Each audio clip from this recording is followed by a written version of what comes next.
Tight fitting வர வந்துக்குதான். ஆமா ஆமா நியூ மாடல். லெகின்ஸ் டைட்டா இருக்கு போட்டா. என்ன model? New model. Latest model. ஏய் நான் பாகதான் பந்தாவா இருப்பான். நான் பச்சை பொறிக்குங்க அம்மால குமுறி போடும் குமுறி தாக்கல. வேல்படி உனக்கு ஒரு விஷயம் தெரியுமா? என்ன விஷயம் சொன்னாதானே தெரியும். இந்த காதல்ல இருக்கிற விறுவிறுப்பு சுறுசுறுப்பு சத்தியமா கல்யாணத்துக்கு அப்புறம் இருக்கா தெரியுமா? எப்படி சொல்றீங்க?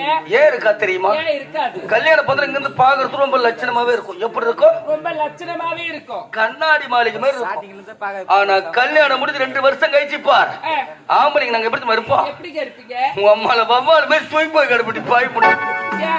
அதுல ஒரு முக்கியமான வேலை எல்லாம் இருக்கு. என்ன வேலை இருக்குது? அந்த வேலையை பத்தி தெரிஞ்சுக்கணுமா? ஆமா ஆமா. அந்த வேலையை பத்தி சொல்றேன்னா என்கிட்ட பேசு. நான் நீங்க முதல்ல சொல்லுங்க, பிறகு நான் அப்புறம் பேசுறேன். அப்படின்னா கதையை கேட்டு பிறகு பேசுறேன். ஆமா. வேல்படி வீட்டுல எலி தொலை தாங்க முடியல, எல்லோரும் எலி பிடிக்கு எலி பெட்டி வச்சிருப்பாங்க. பாவம் என்ன வச்சிருப்பாங்க? எலி பிடிக்க